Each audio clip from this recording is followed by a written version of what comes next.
Perkenalkan, kami dari kelompok farmakologi 2 akan menjelaskan tentang obat-obat pada penyakit sistem saraf pusat.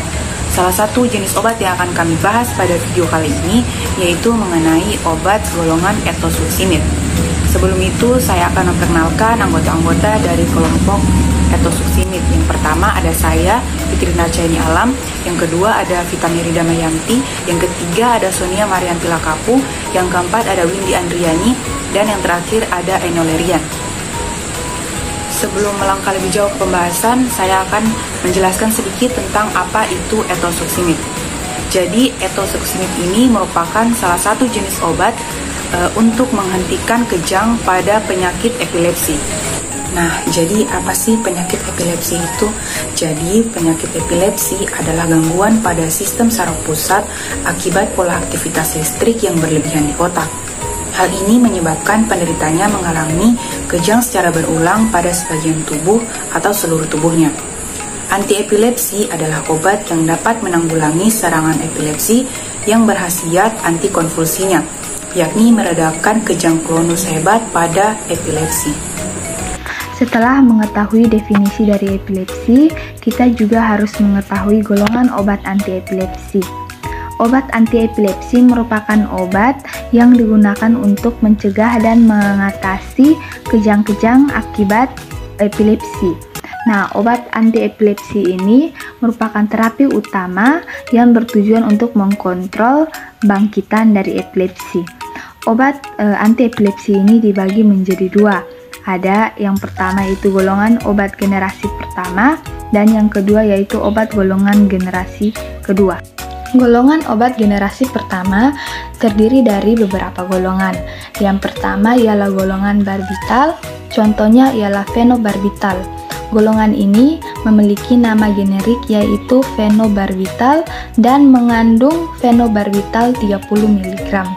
Yang kedua ialah golongan phenytoin, contohnya ialah dilantin. Golongan ini memiliki nama generik yaitu phenytoin natrium. Golongan yang berikutnya ialah golongan succinimida, contohnya ialah etosuximid. Etosuximid ini merupakan obat untuk pengobatan serangan epilepsi yang juga efektif untuk serangan mioklonik. Lalu yang berikutnya ialah golongan lainnya seperti carbamazepin. Carbamazepin memiliki nama generik carbamazepin dan kandungannya ialah carbamazepin 200 mg. Lalu, untuk obat generasi kedua contohnya ialah vigabatrin, lamotrigin, dan gabapentin. Kedua obat ini memiliki perbedaan yaitu untuk golongan obat generasi pertama digunakan sebagai lini pertama dalam pengobatan epilepsi atau first line, sedangkan untuk obat generasi kedua digunakan sebagai lini kedua atau second line. Setelah mengetahui beberapa golongan obat antiepilepsi, di sini saya akan membahas salah satu obat antiepilepsi yaitu etosuximid. Etosuximid sendiri biasanya disebut dengan Zarontin yang merupakan sejenis obat yang diberikan bagi penderita kejang absen, yaitu kondisi di mana terjadi aktivitas listrik yang abnormal di otak. Ini ditandai dengan pasien yang terlihat mengalami bengong selama beberapa detik.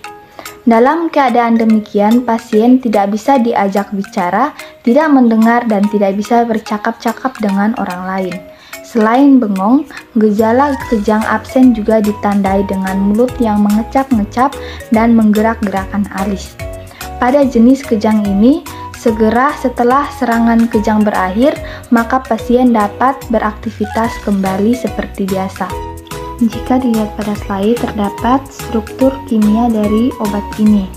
Berdasarkan struktur kimia ini, maka nama IUPAC dari obat etosuximid sendiri yaitu 3-etil diamethylpyrrolidin 2,5 dion. Kemudian ada mekanisme. Etosuximid mempunyai efek penting pada arus CA2+, menurunkan nilai arus ambang rendah atau tipe T. Obat menghambat pada kanal CA2+ tipe T. Efek ini terlihat pada konsentrasi terapeutik di saraf talamus. Talamus berperan dalam pembentukan ritme sentakan yang diperantarai oleh ion Ca2+ tipe T pada kejang absens, sehingga penghambatan pada kanal tersebut akan mengurangi sentakan pada kejang absen. Kemudian ada gambar mekanisme etosuximid. Mekanisme kerja dari obat etosuximid yaitu dengan menghambat kanal Na+ dan K+, menurunkan nilai ambang kanal Ca2+ tipe T serta meningkatkan respon GABA atau inhibisi. Prinsip obat anti-epilepsi yaitu bekerja untuk menyeimbangkan proses inhibisi atau penghambat kejang dan eksitasi yaitu pemicu kejang. Jadi, obat etosuximid ini digunakan untuk kejang absens. Pada pasien dengan serangan absens kadar glutamat plasma ditemukan meningkat. Pada kondisi ini terjadi peningkatan influx Na+ dan Ca2+ seperti pada gambar yang ada di sebelah kanan saya.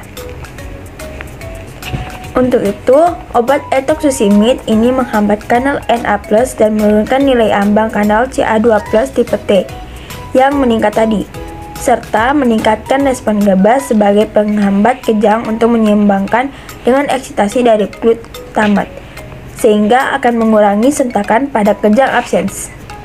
Selanjutnya, farmakokinetik etosuximid.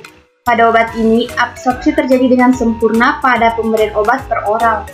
Kadar puncak tercapai dalam 3-7 jam setelah pemberian kapsul per oral. Obat ini tidak terikat pada protein. Etosuximid dimetabolisasi dengan sempurna terutama melalui proses hidroksilasi, menjadi metabolit yang tidak aktif. Bersihan total etosuximid sangat rendah, 0,25 liter per kilogram per hari.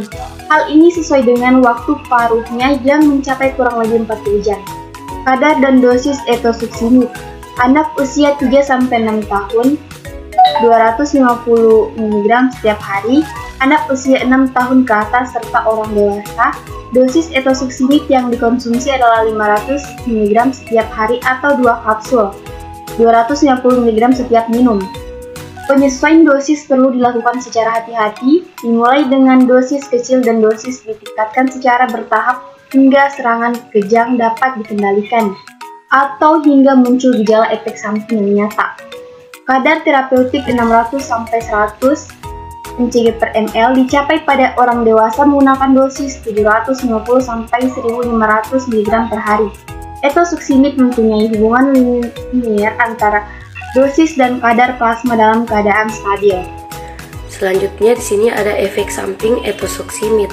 Beberapa keluhan yang dapat dialami setelah mengonsumsi etosuximid yaitu yang pertama rasa kantuk, kelelahan, sakit kepala, sakit perut atau kram perut, kehilangan selera makan, pembengkakan lidah, penurunan berat badan, mual dan muntah, pendarahan yang tak lazim pada vagina dan gangguan darah serius. Yang terakhir, kehilangan keseimbangan atau koordinasi. Kemudian kita masuk pada indikasi etosuximid. Etosuximid digunakan pada yang pertama kejang absans sederhana, yang kedua kejang mioklonik, yang ketiga absan atipikal, atonik, dan kejang tonik. Obat ini sangat kecil pengaruhnya pada elektrosyok. Maksimal terapi bermanfaat untuk kejang akibat bentilenstrazol dan diperkenalkan sebagai obat antipetit nal murni. Kemudian yang terakhir ada interaksi obat. Pemberian etosuximid bersama asam valproat akan menurunkan bersihan etosuximid dan meningkatkan konsentrasinya dalam keadaan stabil akibat penghambatan metabolismenya. Sejauh ini tidak dilaporkan adanya interaksi suximid dengan obat lain. Mungkin itu saja yang dapat kami jelaskan. Lebih dan kurangnya mohon dimaafkan. Wabillahi taufiq wal hidayah. Wassalamualaikum warahmatullahi wabarakatuh. Terima kasih.